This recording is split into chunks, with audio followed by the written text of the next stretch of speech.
नमस्कार साथियों, आप सभी का स्वागत है सीबीआई क्लासेस में। आज के वीडियो में हम लोग देखने वाले हैं साइंस का मॉडल सेट दूसरा का पार्ट 1 मैंने बना दिया था। अगर आपने नहीं देखा तो इसका लिंक मैं कमेंट बॉक्स या डिस्क्रिप्शन बॉक्स में दे दूंगा या फिर एंड स्क्रीन में भी लगा दूंगा, आप वहां से देख लेना। आज के वीडियो में हम लोग देखेंगे 40 के बाद वाले क्वेश्चन को। तो 41वां क्वेश्चन है, सोडियम हाइड्रोक्साइड जिंक से अभिक्रिया करके निम्नलिखित में कौन सा उत्पाद बनाता है। तो जल्दी से ऑप्शन देखो और इसका जवाब दो। दोस्तों, इसका सही आंसर हो जाएगा option number B, Na2 ZnO2 plus H2 ये उत्पाद बनाता है। 42वां क्वेश्चन है, धोबिया सोडा का रासायनिक सूत्र क्या है। Na2CO3 × 10H2O या फिर NaHCO3 या फिर CaCO3 या फिर CaOH पर सफिक्स 2। तो धोबिया सोडा का जो सूत्र होता है वो Na2CO3 × 10H2O होता है। अगला क्वेश्चन है, अम्लराज में सांद्र HNO3 और सांद्र HCl का अनुपात होता है। तो इसका सही आंसर हो जाएगा ऑप्शन नंबर ए। इसका क्या सही आंसर हो जाएगा? ऑप्शन नंबर ए सही हो जाएगा।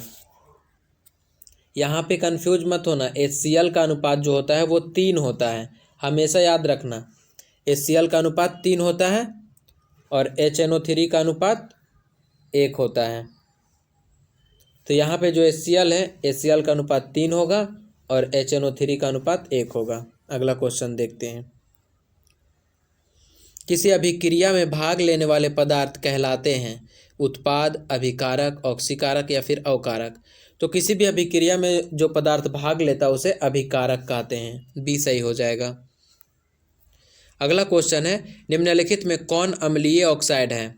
तो अम्लीय ऑक्साइड कौन होगा? जो अधातु के ऑक्साइड होगा। तो Cu यहाँ पे धातु के ऑक्साइड है, Mg भी धातु के ऑक्साइड है, Ca भी धातु के ऑक्साइड है। यहाँ पे S जो है सल्फर वो अधातु के ऑक्साइड है। तो अधातु के ऑक्साइड अम्लीय होता है। तो ऑप्शन डी सही हो जाएगा, अम्लीय है।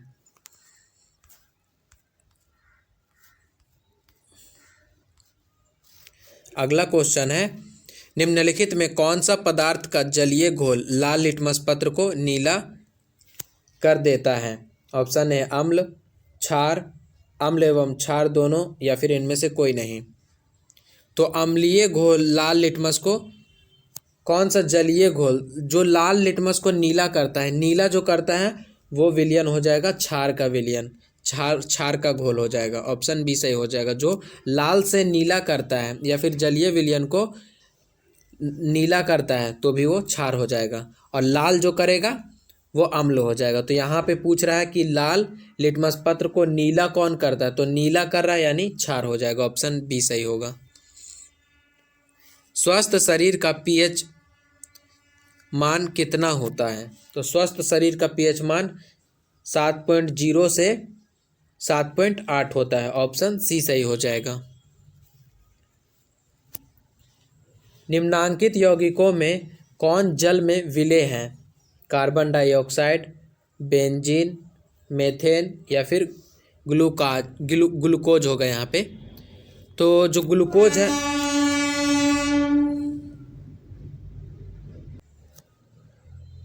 तो यहाँ पे जो ग्लूकोज है वो हो जाएगा, ग्लूकोज जल में विलेय होता है। ऑप्शन डी सही हो जाएगा। निम्नांकित में कौन अमलगम है। तो अमलगम कौन होता है? जिसमें सोडियम और पारा मिला होता है। तो सोडियम और पारा यहाँ पे है यानी ये अमलगम हो जाएगा। Option B. निम्नांकित में कौन सी धातु जिंक सल्फेट के विलयन से जिंक को विस्थापित कर सकती है। ऑप्शन ए है टाइटेनियम, ऑप्शन बी है प्लेटिनम, ऑप्शन सी है कॉपर, ऑप्शन डी है एल्यूमिनियम। तो इसका सही आंसर हो जाएगा ऑप्शन सी, कॉपर विस्थापित कर सकता है। ऑक्सीजन युक्त रक्त को हृदय से शरीर के विभिन्न भागों में ले जाने वाली रक्त वाहिनियाँ कहलाती है निलय, शिराएं, अलिंद या फिर धमनियाँ। तो इसका सही आंसर हो जाएगा ऑप्शन डी, धमनियाँ कहलाती हैं। रक्त के हल्के पीले रंग के चिपचिपे द्रव को कहते हैं? लिम्फ, सीरम, प्लाज्मा या फिर इनमें से कोई नहीं? तो इसका सही आंसर हो जाएगा ऑप्शन नंबर सी, प्लाज्मा कहते हैं। किन पौधों की पत्तियों पर स्टोमाटा अनुपस्थित होते हैं? जीरोफाइट्स या फिर जलमग्न हाइड्रोफाइट्स या फिर एंजियोस्पर्म या फिर इनमें से कोई नहीं? तो इसका सही आंसर हो जाएगा ऑप्शन सी, एंजियोस्पर्म। किण्वन क्रिया पाई जाती है? ईस्ट में, हाइड्रा में, अमीबा में या फिर इनमें से कोई नहीं? तो किण्वन प्रक्रिया जो पाई जाती है वो ईस्ट में पाई जाती है, ऑप्शन ए सही हो जाएगा। पूर्ण विकसित अंडाशय कहलाता है? बीज, फल, बीजांड या फिर इनमें से कोई नहीं? तो पूर्ण विकसित जो अंडाशय कहलाता है वो फल कहलाता है, ऑप्शन डी सही हो जाएगा, फल। ग्लूकोज का रासायनिक सूत्र है? तो ग्लूकोज का रासायनिक सूत्र क्या होता है? ग्लूकोज का रासायनिक सूत्र होता है C6H12O6। निम्नलिखित में किसे पौधे का प्रकाश संश्लेषी इकाई कहते हैं? क्लोरोफिल को प्रकाश संश्लेषी इकाई कहते हैं पौधों का, ऑप्शन सी सही हो जाएगा। अंडोत्सर्ग का कारण है?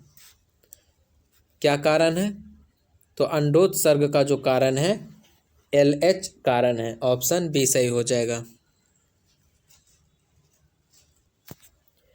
निम्नलिखित जीवों में किसमें अलैंगिक जनन द्विखंडन द्वारा नहीं होता है?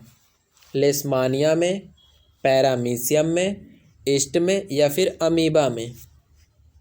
तो इसका सही आंसर हो जाएगा ऑप्शन सी, ईस्ट में होता है। क्या कि ईस्ट में जो है, ईस्ट में नहीं होता है, क्या है कि ईस्ट जो है मुकुलन द्वारा होता है इसमें जनन, लेकिन ये अलैंगिक जनन द्विखंडन द्वारा नहीं होता है।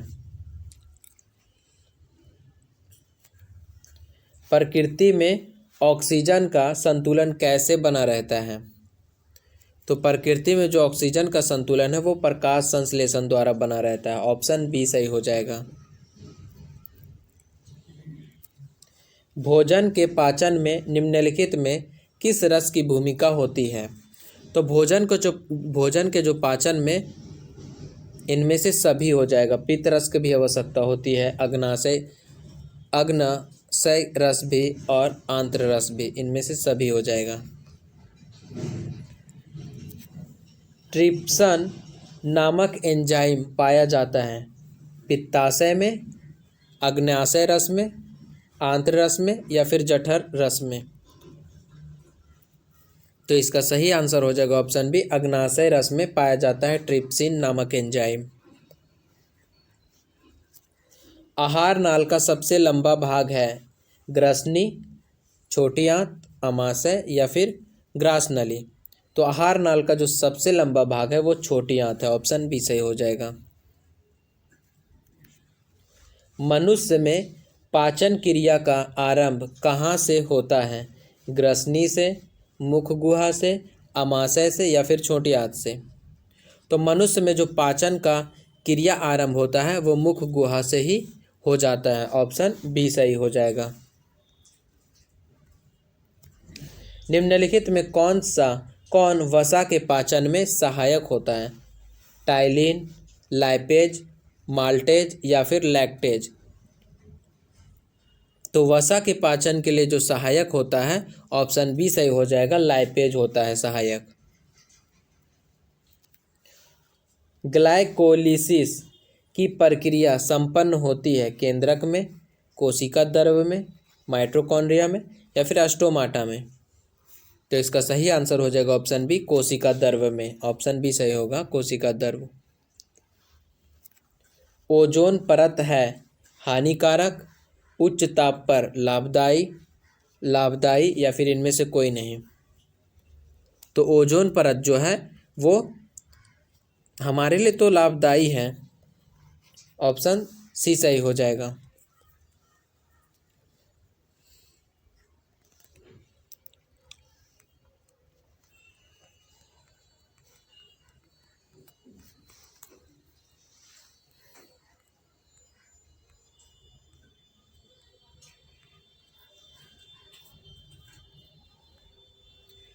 निम्नलिखित में कौन फूल में नर जनन अंग है? ऑप्शन ए है पुंकेसर, ऑप्शन बी है दलपत्र, ऑप्शन सी है पुष्पासन, ऑप्शन डी इनमें से कोई नहीं। तो नर जनन प्रजनन अंग जो है वो पुंकेसर हो जाएगा, ऑप्शन ए सही हो जाएगा।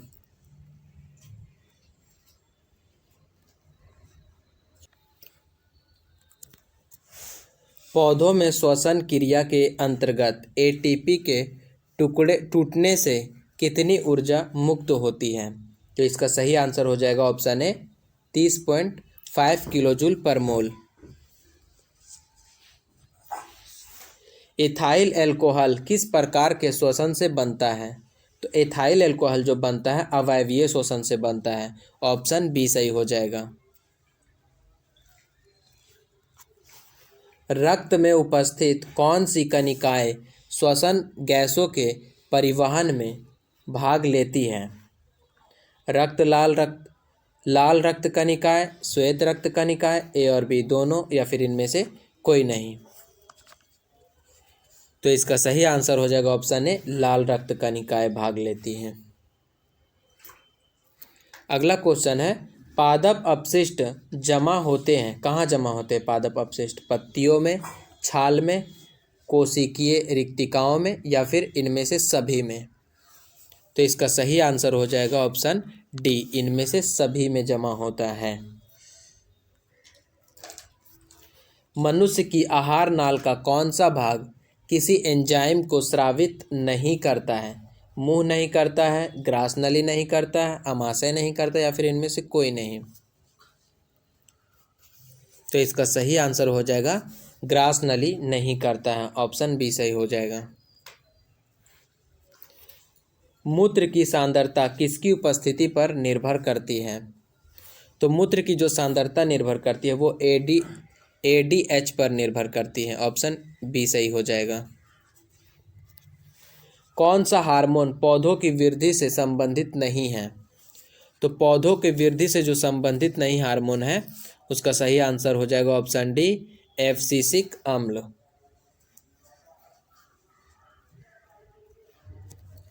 मानव हृदय किस तंत्र का भाग है? पाचन तंत्र, श्वसन तंत्र, उत्सर्जन तंत्र, या फिर परिवहन तंत्र? तो मानव हृदय जो है उसका सही आंसर हो जाएगा परिवहन तंत्र से संबंधित है, ऑप्शन डी सही हो जाएगा। जीव विज्ञान की वह शाखा जो गुणों के वंशानुक्रम के अध्ययन से संबंधित है, कोशिका विज्ञान, आनुवांशिक विज्ञान, कर्मिक विज्ञान, या फिर इनमें से कोई नहीं?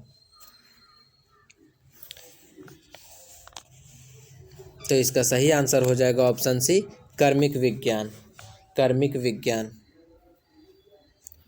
श्वसन क्रिया में निम्नांकित में से किस गैस को ग्रहण किया जाता है? तो श्वसन क्रिया में किसे ग्रहण किया जाता है? श्वसन क्रिया में किस गैस को ग्रहण किया जाता है? ऑक्सीजन को ग्रहण किया जाता है, ऑप्शन बी सही हो जाएगा ऑक्सीजन। अगला क्वेश्चन है ग्लूकोज में कार्बन के कितने परमाणु होते हैं? तो ग्लूकोज में कार्बन के कितने परमाणु होते हैं? 6 परमाणु होते हैं, ऑप्शन बी सही हो जाएगा 6 परमाणु। इसका ग्लूकोज का क्या सूत्र होता है? C6H12O6 होते हैं। तो कार्बन के 6 परमाणु होते हैं, ऑप्शन बी सही हो जाएगा। मस्तिष्क में अनैच्छिक क्रियाओं का नियंत्रण केंद्र अवस्थित होता है। मस्तिष्क में अनैच्छिक क्रियाओं का केंद्र कहाँ अवस्थित होता है? मेडुला में अवस्थित होता है, ऑप्शन ए सही हो जाएगा मेडुला। आज तक यहीं रहने देते हैं। नेक्स्ट वीडियो में हम लोग देखेंगे अगले सेट को।